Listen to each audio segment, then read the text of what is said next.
Para sa imo, Jude, Oo. gaano ka-importante ang magic kang sarong babae, ang role ng kababaihan sa operation, planning, tsaka sustainability kang sarong farm? Para sa kuya, mas maselan sinda, mas may attention to detail.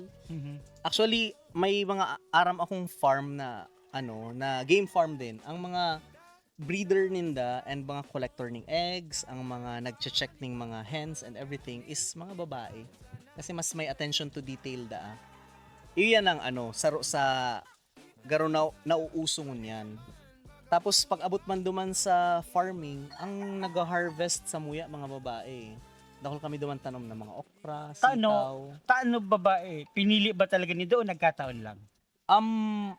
I think preferred kang parents ko na iyo ang i-hire ninda. Eh ako, basta available. Sige na. Kasi masakit maghanap talaga ng taong yun sa farm.